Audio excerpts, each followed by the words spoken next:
Coming up on today's show, the Indie Comics Spotlight with Laurence Alison and Shane Chelsby, Comic of the Week, Collectible Hunting, Greatest Graphic Novel Guide, and Collectible Corner with Shazam.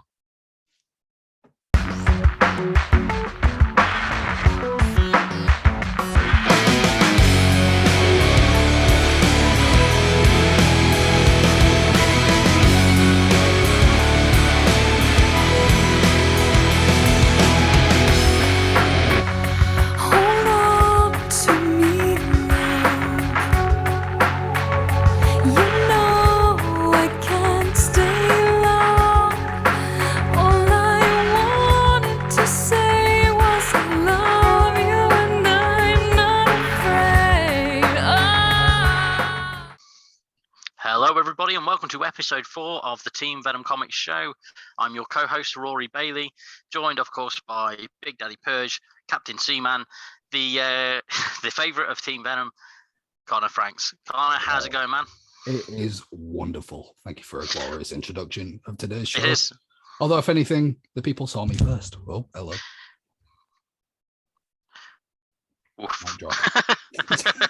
Accidental mic drop, yes. To be fair, that was timed well. That was timed well. Of all the times for a mic drop. Oh, look. So yeah, on today's show we've got a stacked amount of stuff like we normally have with our little segments and such, but this time we've got a couple of guests on for the Indie Comic Spotlight, which is nice. But one of the main things we're going to discuss is some of the comic book related news. And on the last couple of weeks, there's not been a lot to talk about, but this week there's been quite a few bits and pieces. So we'll dive straight in. The first one is that the trailer for Moon Knight dropped on the day of recording for this as well. It did. It didn't look too bad, to be fair. It's got the very Marvel treatment in terms of production, but I don't think I like his costume. No, but it could also be a thing of it grows on us. So, for example, like Hawkeye, when he first showed up, everyone was like, "Really?" Yeah, and now that's the go-to costume. In the comics. Exactly. So it could be a case of it grows on us. The trailer looked good. It was certainly long enough, but I suppose you can get away with longer trailers more for TV shows than you do movies. Yeah. I'm going to assume that this is going to be a case of it will depend on the reception the series of Moon Knight gets, whether or not it's like enters the MCU. Yeah. As we've seen most recently with Daredevil, and then there's all kinds of speculation and talk that we're going to get most of the Defenders eventually in the MCU at some point. Yeah. Personally, I don't know how effective he'd be. Maybe like twice a month it'd be decent. Other than that, I mean, he's the sort of guy that you could see him in the background in like on a street level superhero movie. So maybe the next Spider-Man film or something, for example, where if they dial it back and he goes up against, say, the Kingpin, purely based on a story arc from Ultimate Spider-Man, because we were discussing that wonderful series last week and I ended up reading it, and they had one of his personalities betray Spider-Man and Daredevil and Iron Fist and everything to the Kingpin. So yeah, but if I think the fact that a 22-year-old who was a hero for about 4 days managed to beat up Kingpin, I think. Yeah, I know. That probably pisses all over Kingpin as a villain. Do you know? That's true. Yeah. If this works, and like, granted, obviously, we're avid readers of comics, we can pick apart the flaws of Moon Knight being live action. Yeah. Or if it does well, and the series is not only received well, but is produced and written and is a general good show, then I wouldn't mind seeing. You remember in the Avengers when we got that Hulk versus Thor rivalry? I wouldn't mind, and again, this will go with if this other person's thing goes well, but I wouldn't mind seeing like Moon Knight fighting Morbius. That'd be awesome. Yeah, like that kind of, because eventually, I'm assuming that Morbius will be on the side of heroes. I wouldn't be surprised if like anti-hero kind of thing, but I'm assuming as cool as it would be for him to go villain properly. But I think that'd still work out pretty well. The trailer looked good. The guy playing it is great. I'm not gonna lie, for a minute I thought Kevin Bacon was in it, and that made me feel sick. And then I realized it was just Ethan Hawke cosplaying as Kevin Bacon. So then I felt great about that again.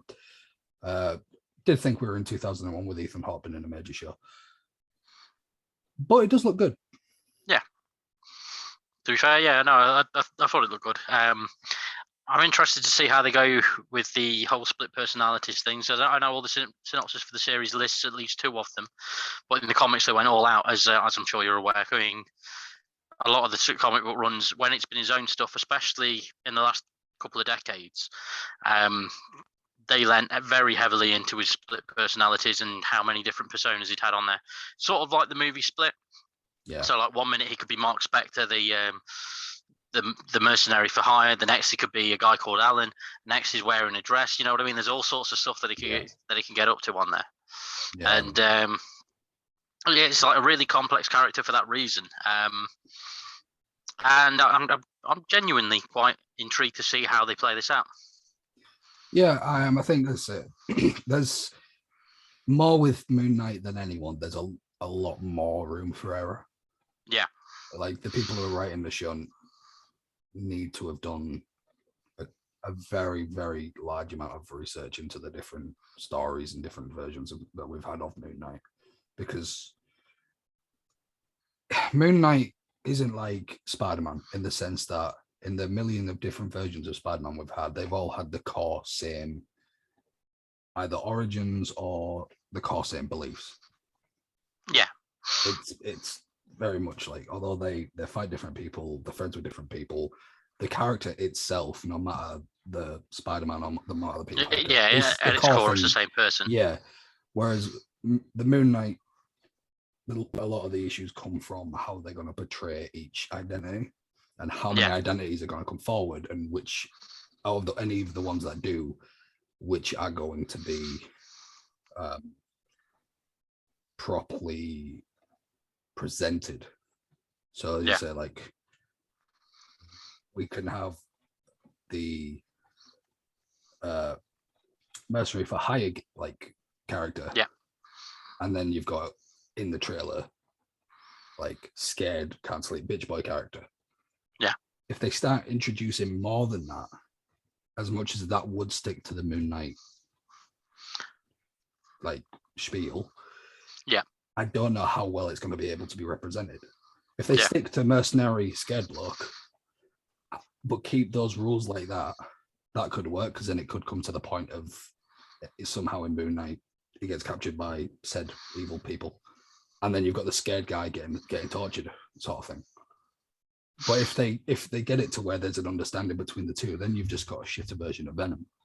Yeah, which is that's the potential for damage, isn't it? So, but I'm pretty intrigued by it. I'm looking forward to seeing what they do. I'm intrigued. It's just there is so much potential for it to go wrong. Yeah. So and it's like I saw people saying, "Oh, I wonder if we'll get a West Coast Avengers because they've got the white version of Vision and stuff running around," which was made famous in West Coast Avengers, which also featured Moon Knight and Hawkeye and War Machine at one point. But it's like, I don't think that they can go from Avengers Endgame to those 4 guys as the Avengers in the next one. Do you know what I mean? It sort of just doesn't seem right unless it's going to end up as a TV series. Yeah, if they go the Netflix route, where we had Jessica Jones, Luke Cage, Iron Fist, Daredevil, and then Defenders. Yeah. Then I could kind of see that. That'd be fine. Yeah, if they go, right, this is West Coast Avengers, but it's 8 episode miniseries. Like, okay. I like that. But maybe just give them a different name. It's like, as comic fans, we'll be able to see that's like if it were those people together, for example, we'd be able to go, oh, it's the West Coast Avengers. But I don't think they'd call themselves the West Coast Avengers unless in the next Avengers movie, because there's now so many MCU heroes. If one of them actually goes off, if they just have it, so you've got like, I don't know, who's leading it now? Who's leading the Avengers now? Who would I'm we see? assuming Wong. According to Shang-Chi, I'm assuming Wong. Yeah, but he's also supreme. But I don't think he'd lead the Avengers. Like Doctor Strange didn't lead the Avengers. But at the end of Shang-Chi, we got Bruce Banner, Captain Marvel, and Wong as the only people that it actually showed. And I don't think there's actually anyone left in the Avengers that's actively there. Then let's put this out there. We get like an Avengers Council, kind of like in the prequels of Star Wars. Yeah. You know how the Illuminati. We got one of those sorts of jobs. Yeah, you know how in Endgame you had Natasha sat at the desk talking to the holograms. Yeah. Say we get that, right? Because of how many MCU heroes we have, they could do it in the movie at the end, maybe as a cutscene or whatever. That post-credit scene. Sorry, not cutscene. I've been playing too many video games. If you had like whoever would be the higher ups of the Avengers level council sort of thing, being like, okay, you guys are going to go defend the West Coast. You guys are going to go East Coast. You guys go to space, Guardians.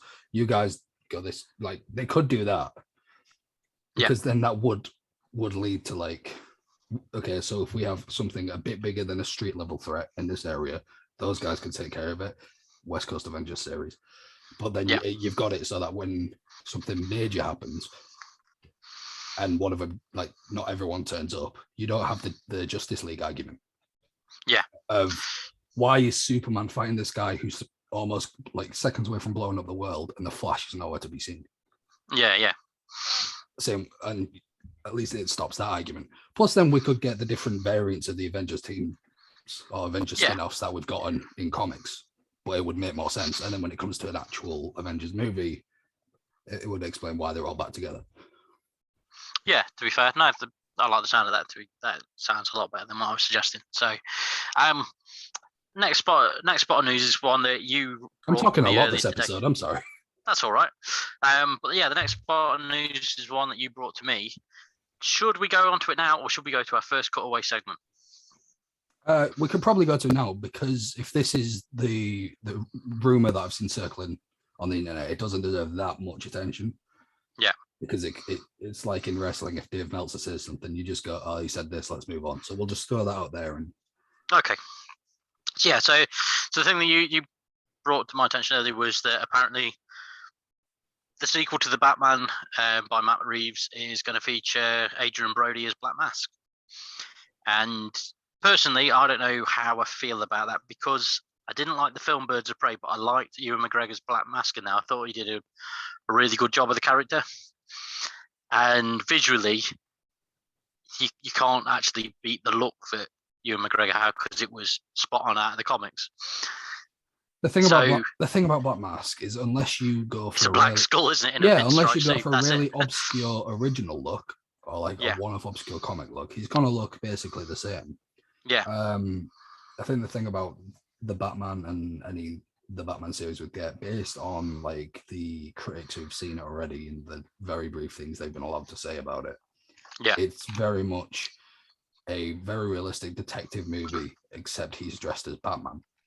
Yeah. So I feel like Black Mask is, if that's how they're going to go with every movie, because let's be honest, they never just do one Batman film. Yeah. Then I feel like someone like Black Mask, who in the comics as a whole is a very street level bad guy. Yeah. Well, if they're going for a realistic take, then he's a very serious bad guy. Yeah.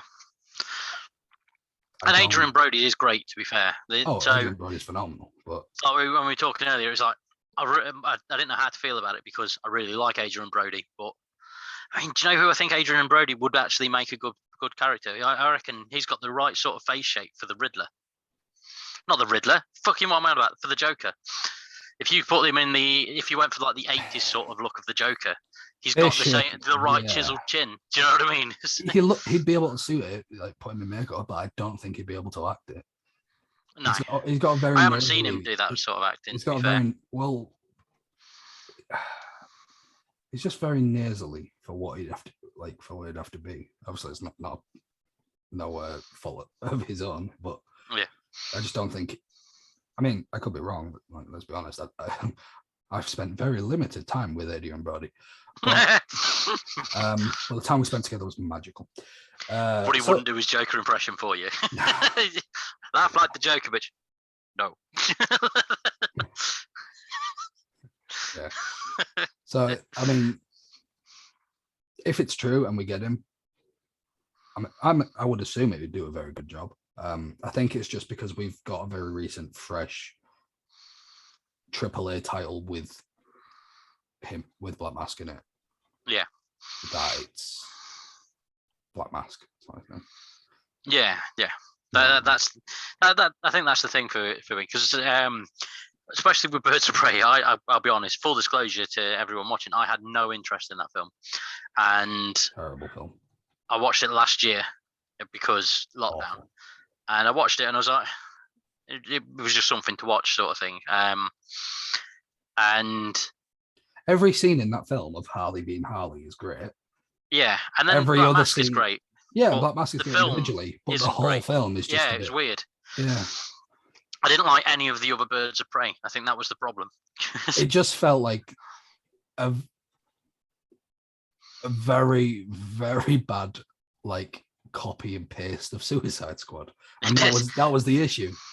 If you know what, like my take on it was like one of those dodgy early 2000s sorts of TV programs that you get where you'd have 3 random superheroes that were all women and all for girl power, and they've taken those sorts of things and gone, well, now we're going to just lie about what characters they are. That one's Black Canary, that one's Hunter. It's like, yeah, but it's not. There was like, don't worry about it. That's just what we're doing. Yeah, it's like they watched Endgame. They saw that little scene where Pepper Potts, where all the women stood together. Yeah, Captain Marvel got surrounded by Pepper Potts and all the other females in the Avengers battle. Yeah, well, she turned up. Yeah, she's like, she's got help, and you're like, thanks, Pepper. How long have you been flying this? You've just turned up in it. Is this yours? Did you steal this? Are you a problem? And then they get the rest of them, and then Mantis, and you're like, all right, great. It's like they watched that. Yeah. It's like they've watched that, they've seen that, even in the cinema. It hasn't been in a single fight in any of the films she's been in. And then she's like, yeah, it's like, great. But then it's like they saw the whoa little thing it got in the cinema because it was Endgame, it was the battle, and it was just a nice little moment.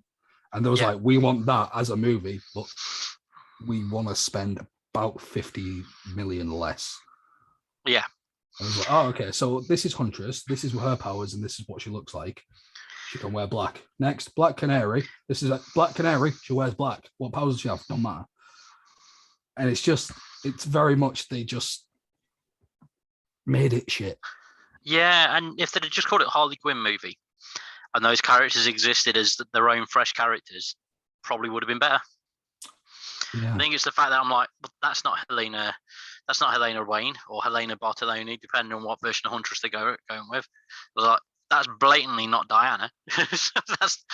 that is not the Black Canary that I've grown up with all these years. oh dear. But jeez. Yeah. Mm-hmm. So anyway, let's go to our first segment, which is we're doing it in a different order to usual. We're going to go to the indie comic spotlight, where we've got comic book. Sorry, I really need a drink. We've got comic book author Laurence Alison, the author of an upcoming series called Hedrick, and promoter Shane Chelsbey on. So we'll go to that now. Spider-Man does whatever a spider can. Spins a web any size, catches thieves just like flies. Look out, here comes the Spider-Man. Now we're joined by 2 very special guests in Shane Chelsbey from the ICE podcast and convention, and Laurence Alison, the author of Hedrick, an upcoming comic book series. So firstly, hi both of you, and welcome to our show. Lauren, what can you tell us about your project? Well, I've got 30 years working with police, law enforcement, security agencies. I've done work with the FBI, the CIA, Department of Defense, and I've read and seen many dramatic sort of interpretations of policing. most of which I would describe as quite poor. And I've been a comic book fan for many years, 30 years, almost as well, nearly 40 years actually, almost as long as I've been working for these various different agencies. And I thought it was about time to do a story which, if not in terms of its procedural accuracy, at least in terms of its tone, captured more of what I saw in decent cops.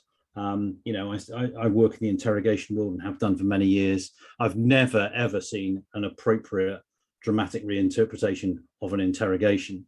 And so I wanted to write a cop series that had the right tone, that had the right feel of what I've seen in cops in the last 30 years. And I wanted to integrate that with the other thing that I'm interested in and love, which is comics, and specifically folk horror. So the best way of describing Hedreck is to describe it as, I guess, part Columbo, part Wicker Man, part Midsummer. That's what I would describe it as, with some outstanding illustrations by the wonderful David Hitchcock. Cool. Very nice. Well, obviously, you give us a background into what's driven you to make this series, but what was your inspiration behind the story in your series? Well, as I say, I wanted to do something which was creepy. I think folk horror is getting a bit of resurgence of interest. I've enjoyed playing around with imagery and images for a long time. I love Dave Hitchcock's artwork, and I don't know how many of your viewers or listeners will know what a mummer is, but I was very interested in the sort of idea of mummers and mummery, who were kind of, and still are, I mean, it's practiced in the UK and indeed abroad, but kind of creepy characters that would go out dressed in weird costumes at night and sort of satirize the politicians of the day, or satirize the people that were in power. I think we're in a sort of zeitgeist at the moment where we are, the general populace is more, and appropriately more, distrusting of people in authority.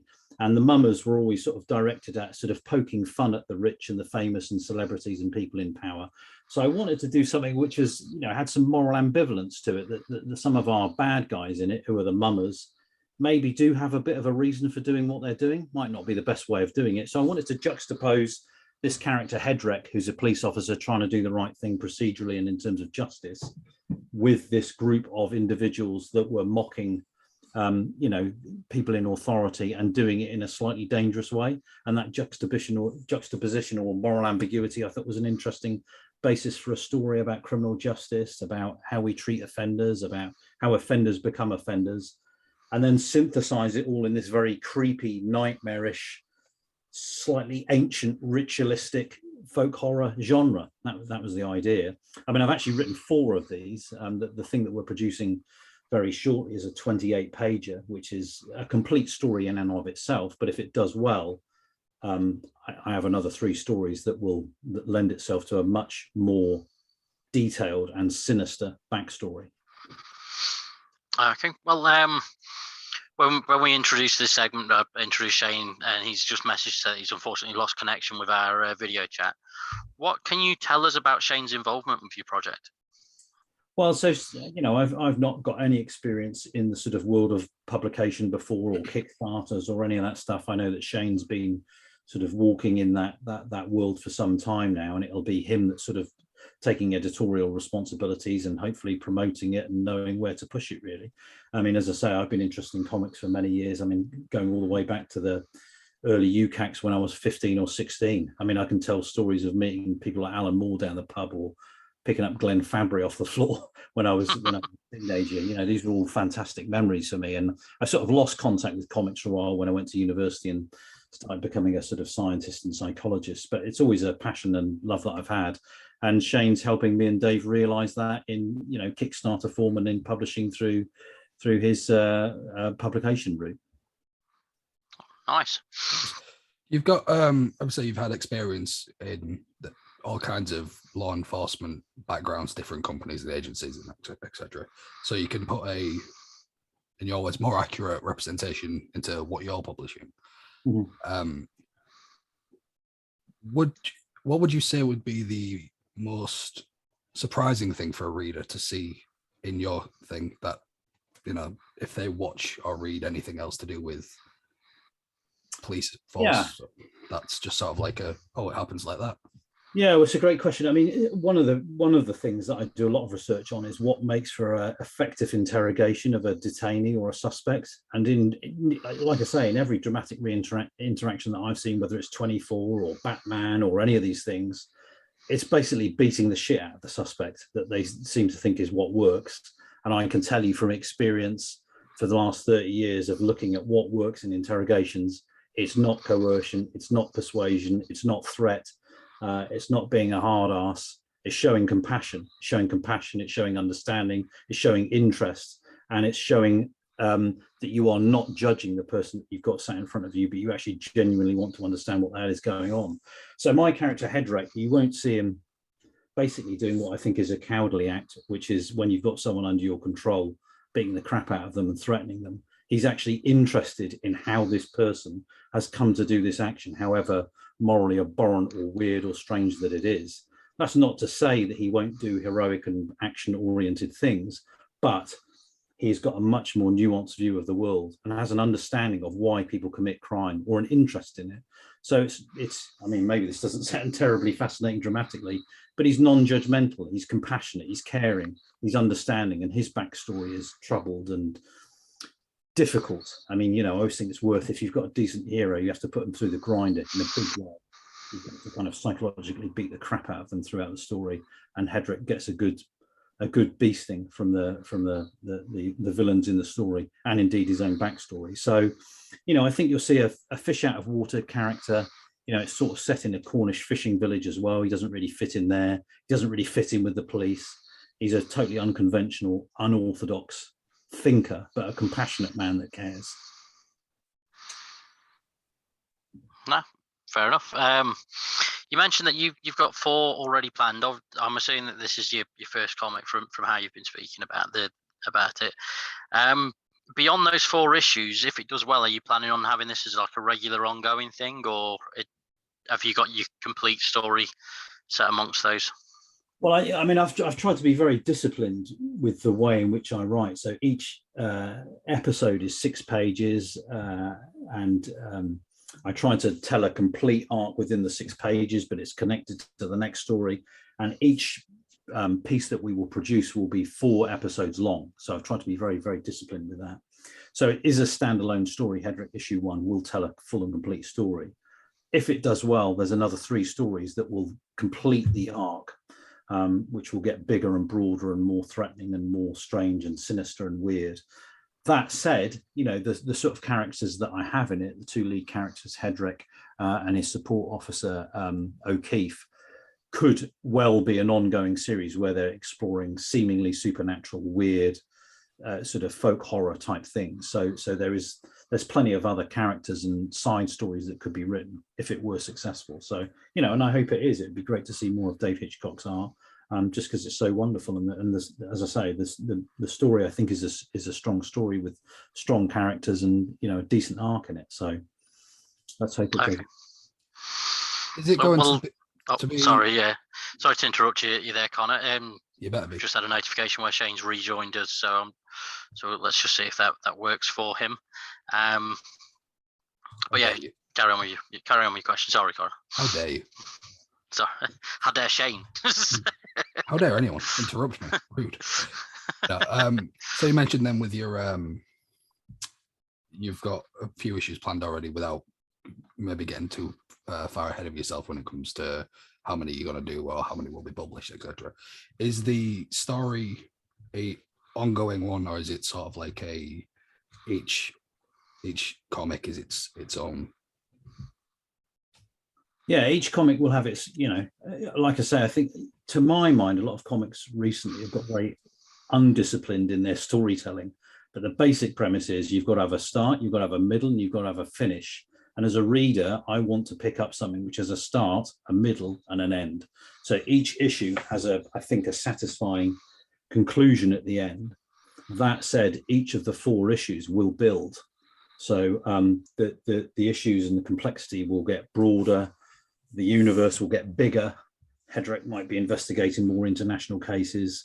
there's corruption at the heart of the government that he's working for, and so the big bad. I mean, in sort of classic Buffy style, I guess. You've got a bad guy in episode 1, and then holy shit, actually, you thought that was the bad guy? No, the bad guy is actually this person. And the morality will get more confusing. People that you thought were bad maybe aren't so bad, or you at least understand where they've come from. So it will build in that way.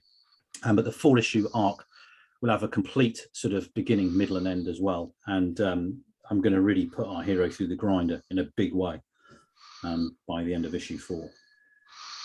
Okay. Is Hedrick the only thing you're working on, or has writing this made you want to work on other things as well, comic book related?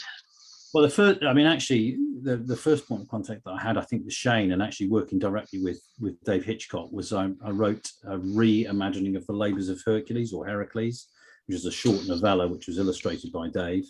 But under each of the lockdowns, I've actually found it quite therapeutic doing something creative. And so the thing that I'm working on at the moment is a thing called The Immortal, which is a ghost story about a lighthouse and a mermaid.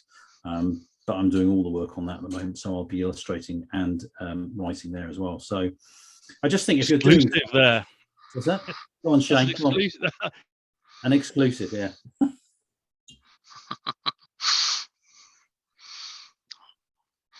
Okay, Connor. Sorry, I just randomly got an email pop up on my screen. Fair enough. I was not aware I even had email notifications on, so I learned something else today. Fair enough. Here we go.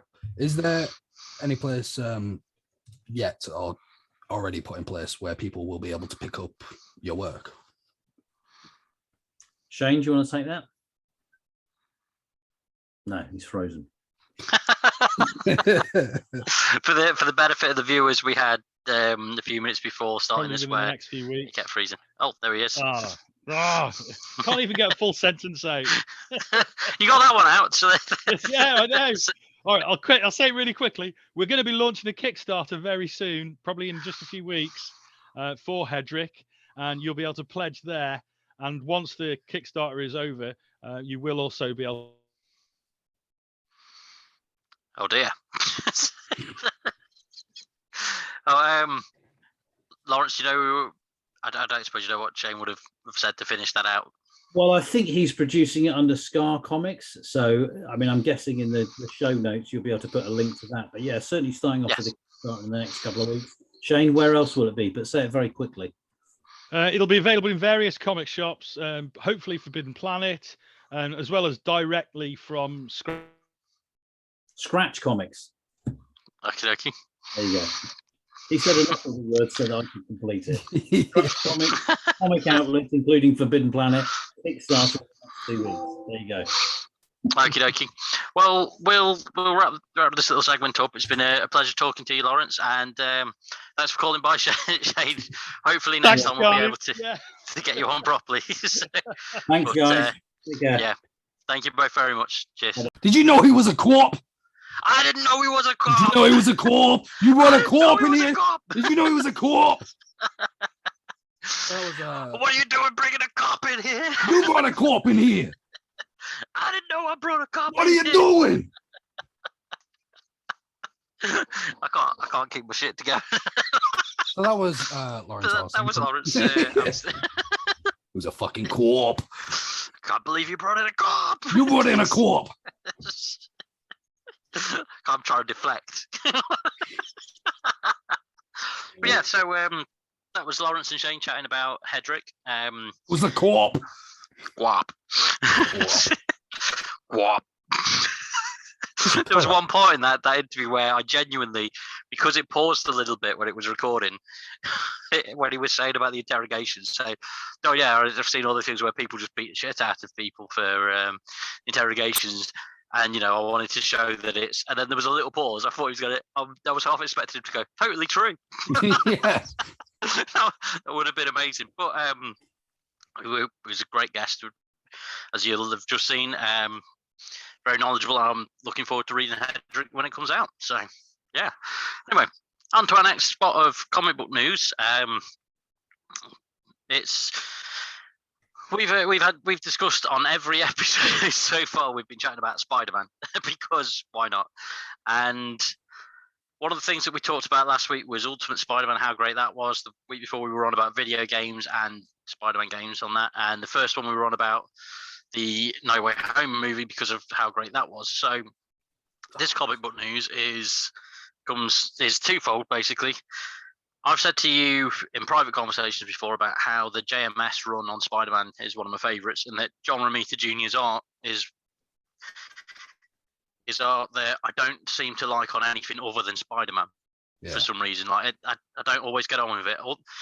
I'll then pick up a random book that's got Romita Jr.'s artwork on and be like, actually, this is brilliant. Sometimes I'll pick it up and I can't stand it for some reason. It's very polarizing. But he was the artist for the first half of the JMS run, which was like Coming Home and Revelations and Until the Stars Turned Gold and things like that. And they were all really good books. And that's my go-to Amazing Spider-Man era. And it's pretty awesome that after 13 years away from Marvel Comics, John Romita Jr. is coming back, and he's coming back to be the artist for the Amazing Spider-Man, which I'm quite looking forward to seeing. There's a promo art that's out there which basically says, what did Peter do, sort of thing on there. And it shows him in a crater all like damaged and stuff. And it looks really cool. The artwork looks like the Spider-Man stuff that I used to pick up 10, 20 years ago, which makes me want to buy it. However, I am already buying the Amazing Spider-Man at present anyway, so it didn't need to sell it to me. It's already my weekly go-to thing is Amazing Spider-Man. But although you were already buying it anyway, so you're not the target demographic of a promo shot.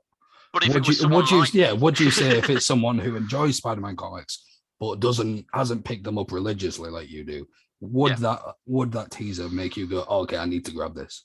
It would, because to be fair, and I've literally got it to hand because I'm sat by it. So I've started picking up the Amazing Spider-Man as of issue 75, getting this regularly. And the sole reason is, I mean, you can see normal Spidey on the front, and if I flip this bad boy around, there's another Spider-Man in a different suit, and that's Ben Reilly. And this was basically the Beyond Corporation have brought Ben Reilly back as Spider-Man instead of Peter Parker, because Peter Parker's, without going into too much details, because you should definitely read these if you get it, but basically something happens to Peter and he's indisposed, so Ben's got the mantle. And it's been a good run so far. The only sad thing with this John Romita Jr. news is that that's coming out in April, and that means that Ben Reilly's time as Spider-Man is coming to an end, and they've just unintentionally gone, okay, yeah, Peter's taking back over at that point, because the issue that John Romita's coming back on with is issue 1 of Amazing Spider-Man, where they're rebooting the numbers again, which I get that Marvel likes the thing of trying to entice new readers by doing a new number when it's a different creative team, but this, I sort of, it also feels cheap when they keep doing number 1s of the same series, because this will be like the 10th or 11th number 1, and to make it even cheaper, they've got 14 variants announced so far for one comic, 14 different covers. However, and this is some fantastic news for you and me, one of the variants is by Mark Bagley, the artist for Ultimate Spider-Man. Oh, nice. So in April, there's going to be a new Spider-Man issue 1 with that same artist on. Okay, so, well, that's the only issue. So that's a win for us. That's the only issue that matters. Yeah, but just for comparison as well, this is the annoying thing. See here, we've got issue 75, and then there's a little number code underneath this, and that is telling you what the legacy number of. So this is issue 75 of Amazing Spider-Man, and that's issue 876 overall of Amazing Spider-Man. So they're going to do, like, I don't know how they're going to work it out, if they're going to do a legacy issue 1000 and then an issue 1 afterwards. But if they do that, then they're missing out on doing an issue 100 of this series. So, do you know what I mean? It's like 2 in a row for them. But yeah, so it's been a good series so far. Zeb Wells, who's been writing it, is carrying on as the writer. And what he's done with this Beyond saga so far has been really good. So I've got high hopes for it. It's just I didn't think they needed to do a number 1 again. all of a sudden, but because Marvel are doing that too often. And if you're a casual reader, I get the enticement for picking up a new number one. But also, if you were a casual reader and you were picking up, say, you just picked up an Amazing Spider-Man, thought, actually, this is really good, I'm going to start collecting them. Right, I've got number 75. I'm going to go back. I'll get number 74. Oops, I've got number 74 from 10 years ago. Or do you know what I mean? You've got that danger, and I think that's the problem with them constantly doing new series and rebooting them. But I'm looking forward to it. So, and yourself, Connor, as I've spoken lots. Looks good. You look very good. Well, from that, let's now go to it does look good though. The 14 issue variant seems excessive. Yeah, unnecessary. But I don't know. The thing about the whole Ben as Spider-Man thing, I'm kind of over it, just because how many times have we seen somebody else don the Spider-Man outfit because Peter's either been killed and then ends up coming back, or just like incapacitated somehow? Like, the only time I think it was done extraordinary was Doc Ock. Well, Ben Reilly in the 90s had a good 3 or 4 years as Spidey before they swapped back. And then, like you say, Doc Ock, but they only did that for 30 issues, which is still 30 issues longer than people expected it to be. What year was the Ben thing in, Rory? What years, roughly? Around 90. I read it in 96 because that's when it was reprinted in the UK in the Astonishing Spider-Man collector's editions. So in America, probably about 93. Okay. Well, even been published in 96. That was the year I was born. One really. That is amazing. Yeah. You should get one of these. Wasn't really. You need to find yourself an issue 75 just for nostalgic purposes. But when this character first came around, I was probably still a spaff. I mean, some would say I am still a spaff. Remember when we started this and I said to you beforehand, we should probably slide away from making those sorts of comments like we did within the first 3 minutes of the last one. We've gone half an hour, so I'm very proud of us. Okay. That's the first time I've lasted half an hour before. So that's to you guys. Without spaff. Without spaff, yeah. Smooth transition. Let's spaff on over to I'm just going to say something random since we're out of order, so I'm just going to choose one. Let's spaff on over to the collectible hunting, which is you this year. Sound. This episode. Yeah.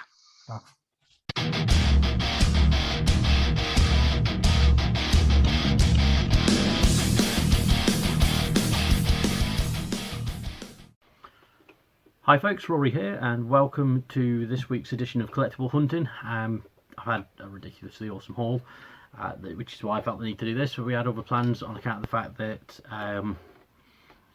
by the time this episode is released, I'll have gone collectible hunting around York with Connor. But this version is for just some really cool crap that I found at Car Boot this week, which is worth doing a video on. So the first thing that I found, well, not the first thing, one of the most awesome things that we found is this, which you'll have seen in the little intro video.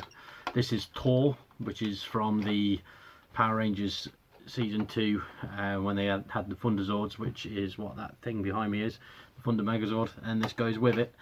Now, for one of these boxed on eBay, they're over £200, and loose, like this, about 100. This wouldn't fetch that because it's got a hole in there, unfortunately, and it's missing the toes off one of his feet. But this costs £3, and for £3 that's amazing. And it's something that it's just ridiculous, a ridiculously cool thing to find. So yeah, so there's that. Sorry, I've got loads more stuff to show. The other thing that I found was there's a gentleman there who had a stall, and he'd basically got all the stuff from Hatchet and those sorts of publishing companies. He told me that he'd bought 27 pallets of stock that was about to be scrapped from a publisher, which is Hatchet, and they did the Marvel graphic novels collection. So I've got 13 sealed graphic novels from this sort of collection. So I'm just going to quickly go through and show you what I got. So firstly, I've got Spider-Man No More, which collects issues 44 to 50 of the Amazing Spider-Man. So it's by Stan Lee and John Romita Sr., which is awesome. And Spider-Man's one of the main things that I enjoy collecting anyway, so that's awesome. Everything that I've bought here is for myself and for my own enjoyment. I've got Doctor Strange, which is Nameless Land, Timeless Time, and that collects Strange Tales 130 to 146, and that's Stan Lee and Steve Ditko. I got Fantastic Four Authoritative Action, which is written by Mark Waid with art by Howard Porter and Mike Marengo. Stuff that I can remember reading when that came out. That was when they took over Latveria after Doom had gone. Doom was banished to a different dimension, so Reed Richards, because he was pissed off because Doom had messed his face up, went and just basically took over Latveria and freed the country and that sort of thing. We've got X-Men Twilight of the Mutants, which collects X-Men issues 50 to 59, and that's the original X-Men prior to Second Genesis, so it's when you've only got the team consisting of Angel, Beast, Iceman, Cyclops, Marvel Girl, and then I think Havoc and Polaris. This might actually be when Havoc joins the team on account of how that cover art looks, but yeah. In fact, I'm reading the back of it now, and it does say that it's they add 2 new mutants in Polaris and Havoc, so that's pretty damn awesome. That's only number 4. Add to the pile. Got X-Men Schism, which is when Cyclops and Wolverine have a massive fallout, and you end up with Wolverine going and rebooting the School for Gifted Youngsters sort of thing, while Cyclops has got Utopia Island, so that's pretty cool. Avengers: The Children's Crusade, which is when the Young Avengers were trying to clear the name of Scarlet Witch because of the fallout from House of M, where Scarlet Witch had done the No More Mutants thing. And this is when you find out that chaos magics don't exist, and that she was a conduit for something or other, and Doctor Doom was manipulating it. So yeah, a lot of these books that I've got are all things that I genuinely want to read. So I'm really chuffed with what I've got. So I'm just having a rustle around because the next one's a 2-parter. So these two, and this is something I wanted to read for years. It's The Life and Death of Captain Marvel, Parts 1 and Part 2. Now, Captain Marvel was the first Marvel superhero to be properly killed off. Well, they haven't actually died from cancer, which is terrible, and that's what that cover's from. And it actually says on the back of these that Part 2 collects Captain Marvel issues 30 to 34, Avengers 125, and Marvel graphic novel number 1. So the first ever standalone graphic novel that Marvel did was The Death of Captain Marvel, which is contained in here. And here, in the first part, it's got Iron Man 55, Captain Marvel 25 to 29, and Marvel Fanfare 12. But this is like some really early Thanos stuff, so everyone knows what Thanos looks like now, but that was how he looked back in these. So similar sort of design and everything, you can see where he's evolved from, but yeah, totally different in terms of build and all that sort of stuff. And yeah, I'm really looking forward to reading that. That's something I wanted to read for ages. Something that I've read before but I didn't own, so it's a good one, is Venom volume. This is number 108 in the graphic novel collection, but it's collects issues 1 to 5 of Venom, but it's from the Agent Venom run. So I think that would have been like Venom volume 4 or something like that by that point. And that's when Flash Thompson became Agent Venom and such. In fact, there is a picture on the back showing Flash as Agent Venom. What else we got in here? Aha. Got 4 Tales of Asgard, which is number 2 in the graphic novel collection, which is cool, and collects issues 1 to 6 of Tales of Asgard, which were oversized, hence the thickness of this in comparison to the Venom one, where just by comparison you can see how thick this thing is and everything. So yeah, nearly at the end. We've got 3 more left. So this is one that my son picked out for himself, which I'm absolutely fine with, which is Howard the Duck, and that includes excerpts from Adventure into Fear 19 and Man-Thing 1, and then Giant Size Man-Thing 4 and 5, Howard the Duck 1 to 8, and issue 16. So yeah, decent Howard the Duck collection there. That's just something that my lad saw and wanted. The stall itself had hundreds of these on, so I picked out everything that I could that I want to read myself. And then when I go next weekend, I'll probably end up just buying one of everything, to be honest. These are so cool that I'm probably going to just try and get it so that I can have a few runs of them to fill the shelf out. So then we've got the Punisher. Welcome Back, Frank. This is part 2 of that. So this it collects issues 7 to 12 of Punisher Volume 3. I'm just reading that off the back. And this is Garth Ennis's Punisher run. Welcome Back, Frank was one that I really enjoyed when it came out. I can remember reading this myself. I had issues 1 and 2. I had Welcome Back, Frank, and I had Army of One. And I get them slightly confused. One of them is where he fights the Russian who's on the spine there, who was famously played by Kevin Nash in the Thomas Jane Punisher movie. And so in one of them, which I think is the Welcome Back, Frank one, again, these are all sealed, so I've not actually had a look through them to remind myself. But one of them, the Russian gets sicked on him, and it's essentially they take it shot for shot from in the movie. They take it shot for shot from the comic book material, which is awesome. And that's either in this one or the one before. And then Army of One, I believe, is where the Russian comes back, but he's been souped up, because the only difference between the movie version and the comic book movie is that in the comic book version, Frank cuts the Russian's head off. And then in Army of One, again, I might be getting these the other way around. It might be Army of One that happens, and then Welcome Back, Frank, where the opposite happens. But then the Russian basically comes back on a new body that's been built up by like the Weapon Plus program sort of thing, and he's after Frank Castle for revenge. But at one point he was literally just a head, which is mental. This one is a different one of the Hatchet collection ones, but it's not in this format. So yeah, so that's the last one out of that format that I got. So I got 12 of those. And this is volume 1 of the Deadpool All Killer No Filler collection, and it's called Deadpool Origins. And I'll be honest, as you've seen from some of the content on my channel, I'm a massive X-Men fan.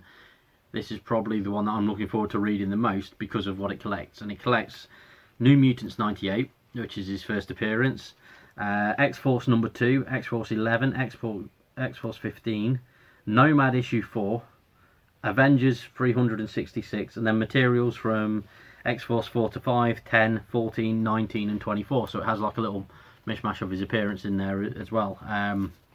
So I'm really looking forward to having a read of this.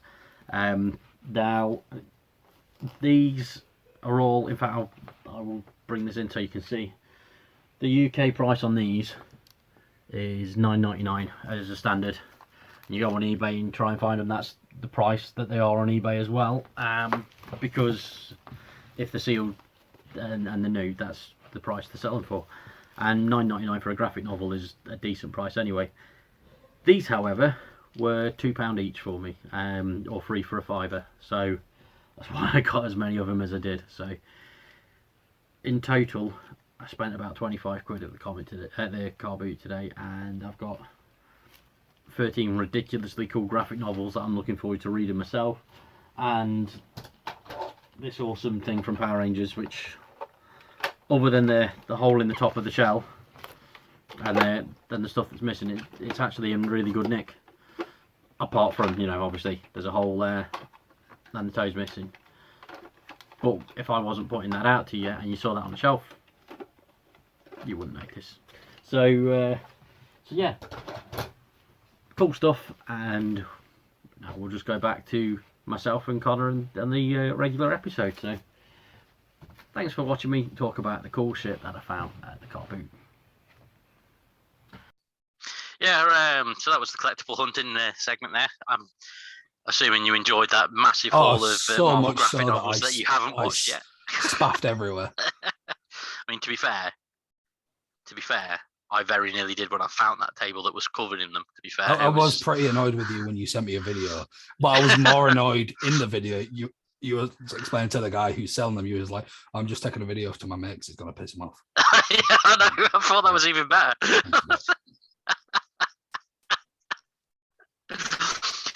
but it was also so I could cheekily get video footage for the channel. That was that too.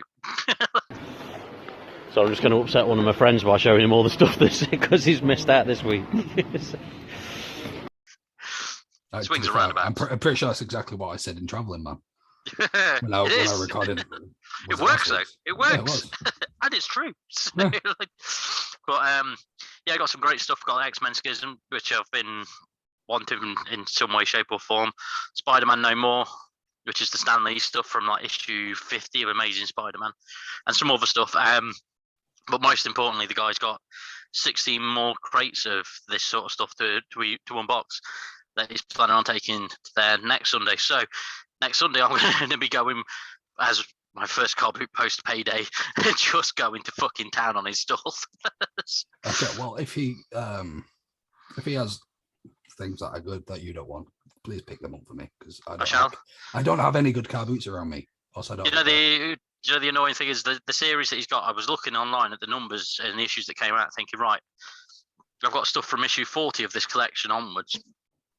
Number 45 is Ultimate Spider-Man Volume 1, Power and Responsibility. And I was like, motherfucker, if he'd have had that there, I would have picked it up too, and I could have brought one to York next week. But instead, I'm going to have to post it. Instead, I'm going to have to ship it to you. Look at your teaser by pigeon. Teasing that you're going to be in York, which I'm pretty sure is the day this comes out. Yeah, that's true. By the time that this gets released, we'll have already done all that stuff in York. Potentially. Allegedly. But yeah. So it was a decent haul and everything. But speaking of decent hauls, you mentioned one last week on the show, and we may as well go to that now. so this is your Collectible Corner, which is a very, very awesome little collectible that you picked up. Shazam!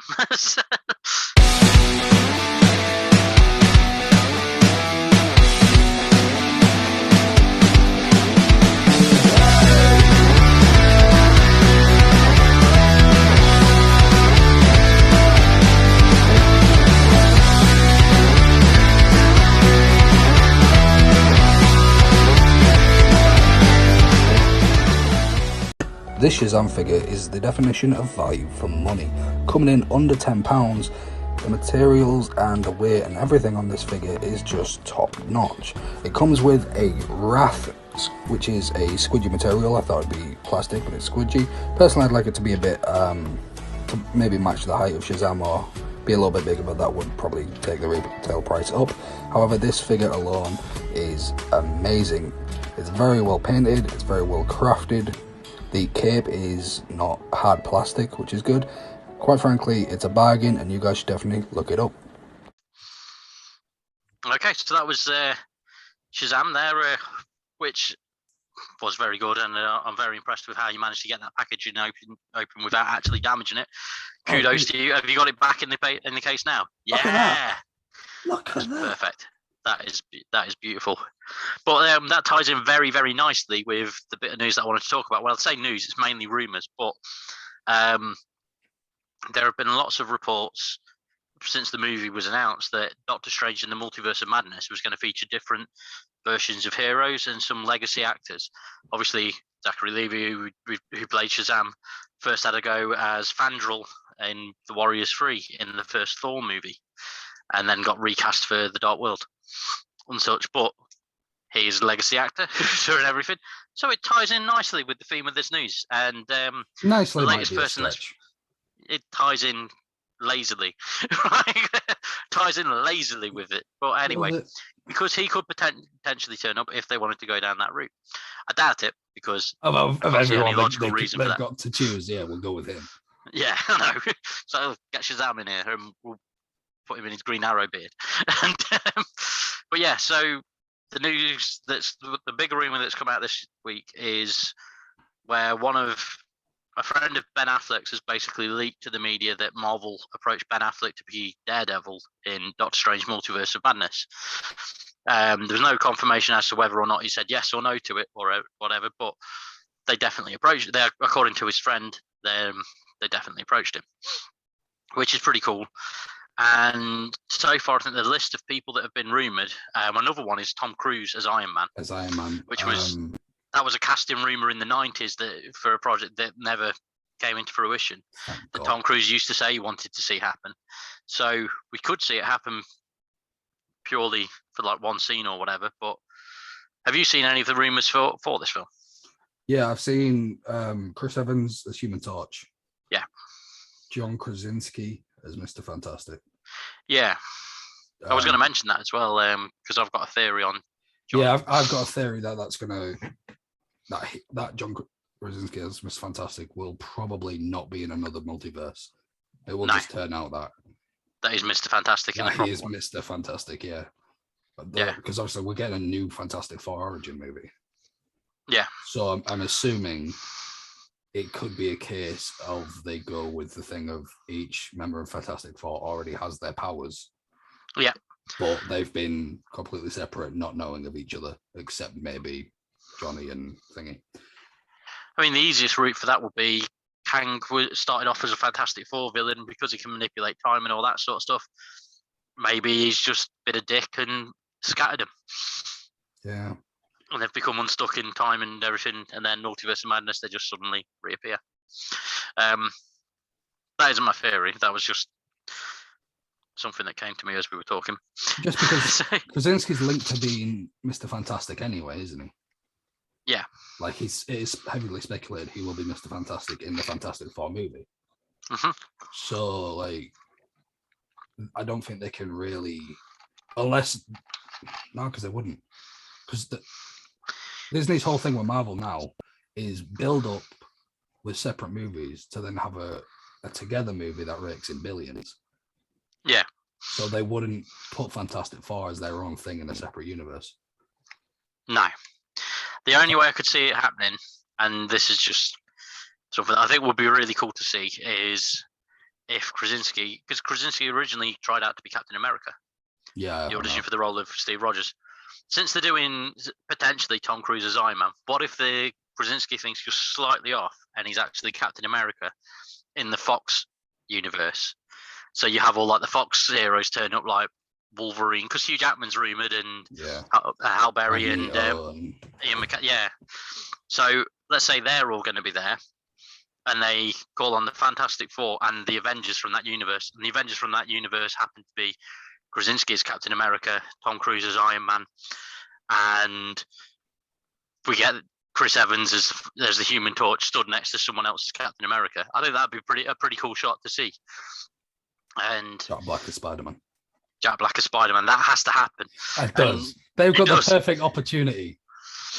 It's also heavily rumoured that Tobey Maguire is going to be in it as well. But to be fair, Tobey, because of all the stuff with No Way Home, if Tobey Maguire says no, I'm not in it, people are just going to be like, hey, you said that before.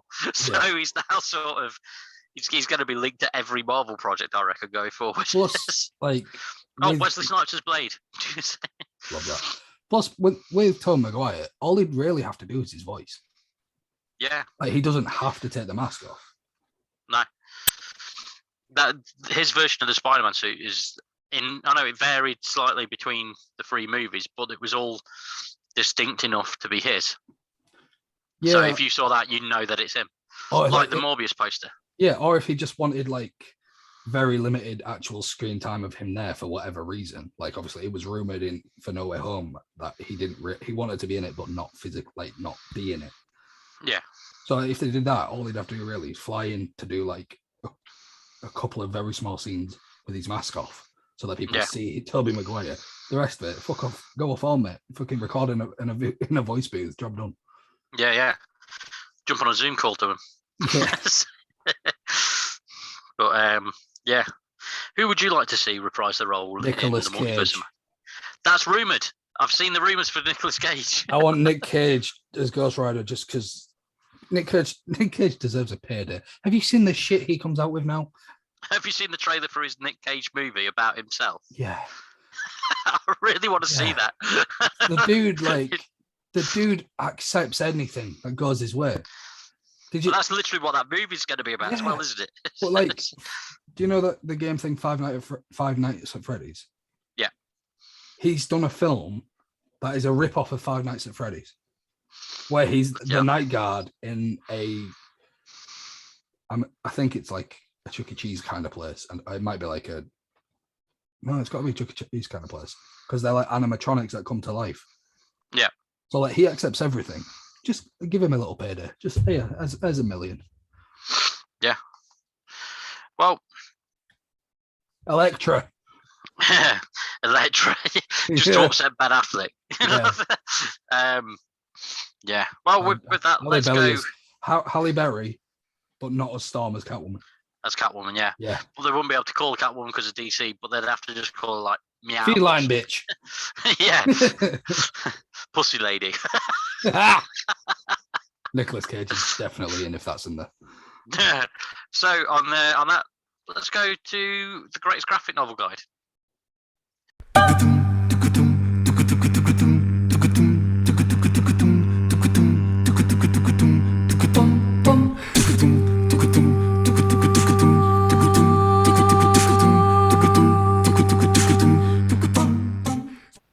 Hello everybody and welcome to the greatest graphic novel guide. This week's title is Spider-Man The Other, Evolve or Die, and that is a major crossover across Marvel Knight Spider-Man, Friendly Neighborhood Spider-Man and Amazing Spider-Man. It's written by Peter David, J. Michael Straczynski and Reginald Hudlin. There we go, you can see that on there. This is from 2005. I can remember collecting this series as it came out, and it was something that I was genuinely hyped for, because at the time, obviously, you can see there it was Friendly Neighborhood Spider-Man issue 1. So, as you'll have heard on countless episodes and podcasts before, I was a massive fan of Spider-Man comics, and JMS's run is one of my favourites. So when a new series started, I obviously jumped to that. So this story sees the return of Morlun, who had been introduced in the first storyline by JMS, which was called Coming Home. And yeah, we see a few other characters and such, but essentially Spidey finds out that he is dying, and so there we go. This is where Aunt May finds out about it as well, and basically marches straight in to see Dr. Richards and Stark and everyone about it, and you go through this whole thing of Spidey trying to, not die, and it eventually comes down to a scrap between him and Morlun in one of the most gruesome scraps that's happened for Spidey, because I'll find you this clip if I can remember exactly where it is. There's a whole point where during the middle of this big brawl that they're having, Morlun just eats his eye, just flat out plucks his eye. There you go. The squitch, that is Morlun legitimately pulling Spider-Man's eye out and eating it, which is grim. As you can see, Morlun basically beats him to near death, and then gets distracted by paramedics and decides he's going to go back to the hospital later to see him. We have, so pretty gruesome stuff, and you're obviously seeing what happens with MJ. This, at this point, is roughly, as you can see, the halfway point of the book as well. So all sorts happen. You get like the new Avengers trying to help MJ and things like that, and we essentially get like more of the sort of almost cosmic sort of level of the spiritual level of Spidey's powers explored a bit more, and then he eventually comes back from the dead, and that's about it. As you can see, there's the fallout. That's the husk of his body, where basically he shed his skin to be reborn. Which I've just given you the whole plot of the story, but it's still great, and it's just generally a really good book, and it's something that I can remember going into Forbidden Planet all the time to pick up each issue as it came out for the crossover, and it was thoroughly enjoyable. So yeah, that was this week's edition of the greatest graphic novel guide. Let's go back to me and Connor in the studio, and when I say studio, I just mean Zoom call. That was a great graphic novel. Indeed it was. So great that I haven't filmed it yet, so I don't know what it is. So normally you're saying that you don't know what it was because you don't watch it back. I haven't done it. Full disclosure. Full disclosure. That's the same with the upcoming last segment too. Yeah. That is also true. You know what? Why don't we go to that segment? Yeah, fuck it. And pretend We're that wrapping things up. watched it. Yeah, this is a great one this week. Totally. To be fair, it has been a great one so far. So, yeah, anyway, here's Comic of the Week.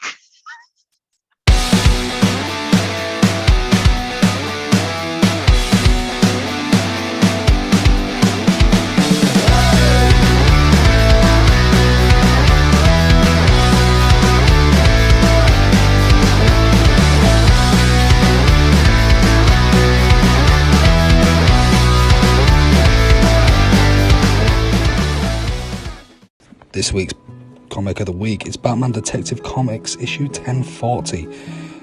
This is titled Bruce Behind Bars as he turns himself in for the murders of Sarah and Lydia Worth, in which he didn't commit.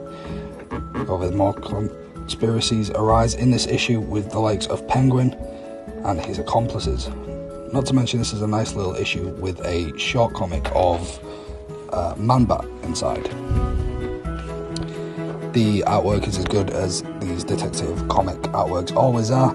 Not to mention, there is a lot of conspiracy towards Batman and focuses more on the villains than I would say most of these comics do. It's definitely worth a pick up just to either add to the collection or just to enjoy the carry on if you're a fan of this series. But if you're not, there's not too much going on where it feels overwhelming or like you're jumping into something you don't know. It's been Comic of the Week.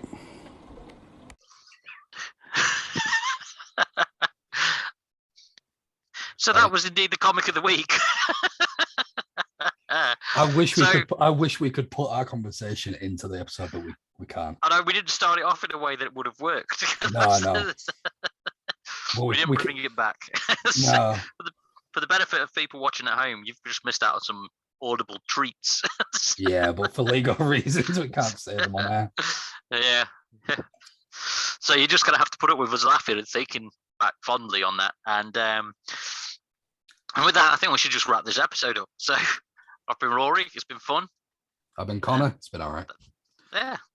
And Shane was stalling. And Laurence was a quap. The fucking quap. Tune in next time when the presentation of all of this will look a little bit different in some parts. Yes, on account of the fact that, as mentioned earlier, there will be some location changes, which is pretty cool because, you know, that's the aim with the collectible hunting and things like that. We want to be getting out to places and checking things out. So next week it's going to be, well, it's probably going to be more aimed towards the collectible hunting than anything. It may even be an hour special of us just being sat in a bar going, look at this, which works. We should totally do that. But yeah, so anyway, thank you everybody for watching us. And thank you for you know, enduring this much. And we'll catch you next week. Before we go, as we go, we're going to leave you on a little trailer for a brand new show on the Team Venom Media channel. I've been Connor, that's been Rory. We'll see you plenty more next time.